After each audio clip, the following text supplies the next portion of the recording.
Yeah, first I would just say, students, incredible turnout. You know, I mean, just really impressive. I thought, you know, when we walked out, I'm sure Virginia State felt it. I think our guys felt it. I think Ricky felt it because he got tired in the first like 45 seconds. And I was kind of like, is he okay? Because he made like 2 trips up, and then third trip he's like huffing and puffing and trailing the play. It's how they got their first basket. And I think what happens is you get, you know, kind of hyped up to play for the first time, and then you come into that environment and it gets you to another place as a player. And I think he like ran out of gas in the lamp lines. So that's somewhat typical of the first game, but I think the students actually made that happen, which is awesome. And if it can be done, and it has been done now, right, then it can be done again, over and over and over again, then you create like the environment that we want. So hopefully Friday will be great as well, and we'll move forward from there. And I just thought it was awesome. All right, questions, Marcus? Just to get it out of the way, getting this first win under your belt, just from a personal standpoint, with your journey getting to this point, just can you describe your feelings? Yeah, you know, to be honest, I don't think too much about it, believe it or not. It's great. You know, you'd much rather win than lose. Our group is only going to be together 1 year, right? The guys in that locker room and me and my staff, and you don't know what happens when the season ends, right? Who comes, who goes, what have you. So for me, you know, I'm not. Listen, it's great to win. I'm excited that we got it out of the way, but it's really about the journey of this group. And my journey hopefully will keep going on for a long time, and then we can think about that afterwards. But while we're in it, it's really about those group of guys and their experience. And Hunter and Brendan, you know, they've been dinged up during the off season at times. This is really your first time seeing everyone as a cohesive unit. Is it what you imagined it would look like having a full roster? Yeah, well, I mean, obviously those guys are very, very important. And in Hunter's case, Hunter was on a minutes restriction, so it was about 16 minutes. I looked, we had 16:21, so we had him like 21 seconds over, so I might get dinged for that by Steven. But yeah, what's unfortunate is that we haven't had those guys together, those 5 guys really, Hunter in the starting lineup in the fall, and so in a way I'm a little like, yeah, we're not quite as far along as I thought we would be at the end of the summer, because at the end of the summer I thought, okay, we made very nice progress with those 5 guys, and then I never had them together really until this week all together. And so there's going to be, you know, the newness is there's going to be some mistakes and stuff, but certainly just not having them for the 40 practices or whatever, you know, it'll take us some time. It's going to take us time within now the next couple of weeks. Unfortunately, we got to play games while that's going on, so we got to figure out how to build some chemistry while we're playing. But those guys obviously are. I mean, I thought they were both like, you know, very good tonight. I thought BA had some uncharacteristic turnovers, but other than that, obviously he shot the ball very well.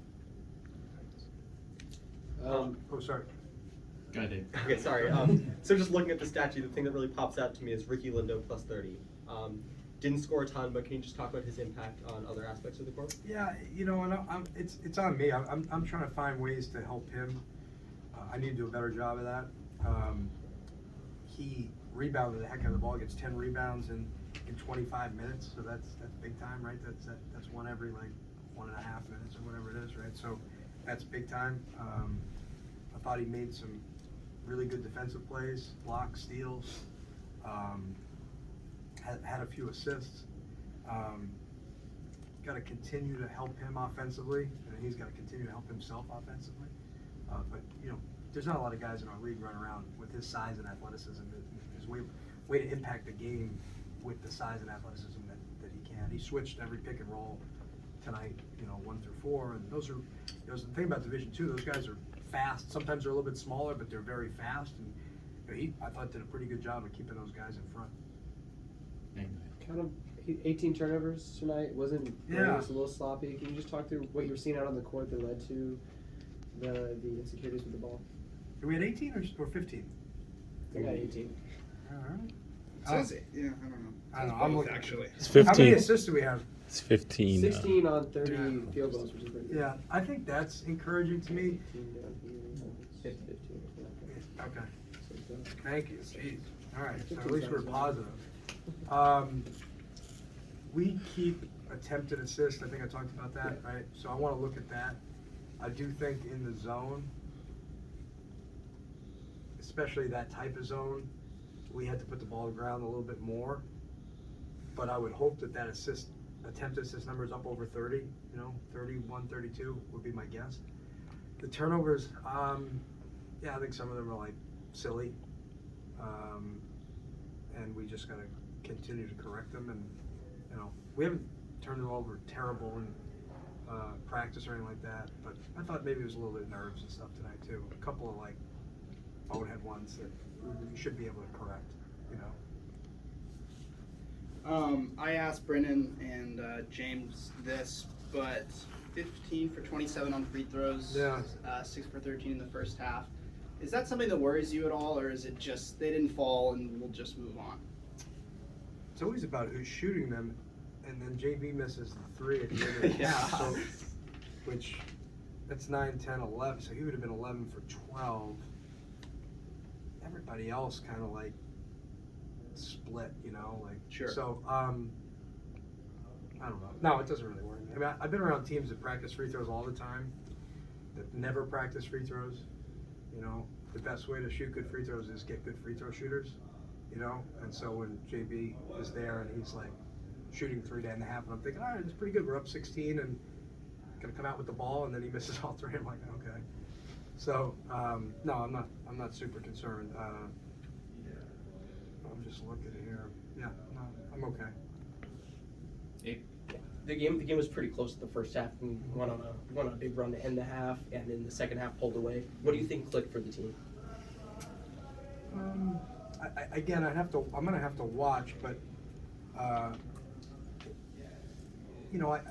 think that we did a good job running, right, and taking advantage of them there.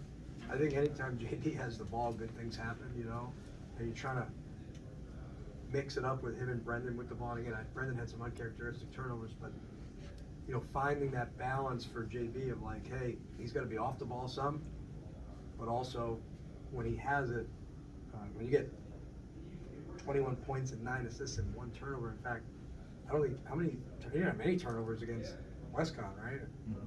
And he had like 6 assists. So like that's pretty good. So we have to make sure he's in situations, in pick and rolls, what have you. And I think that's probably what worked at the end of the half. Yeah, Marcus. Defensively, the numbers look really good on paper with how you held them to a low shooting percentage. But just from a coach's eye, as the game was going on, how did you feel like you were playing defensively, and were they getting to the spots where you wanted them to get to? Yeah, I would say not bad. Not great, but not bad. Yeah. I think we got a lot of work to do there, continue to.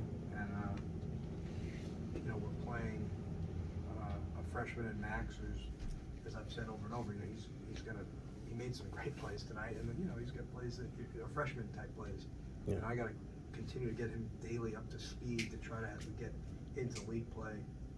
Like, okay, man, like you're getting a lot of airtime here. You're flying the plane a lot. Like you should be able to land it now, right? And that's, for him, I think that's a big thing. We're fouling too much. Our teams have not fouled a lot throughout the years. I got to probably do a better job there. But I think we're giving a lot of effort.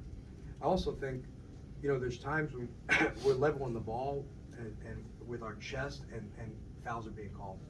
And, we just got to do a better job of showing our hands and really hope that the whistle doesn't get blown there, Last one. How do you feel, and like how have you integrated yourself into a team that most of their players are returning?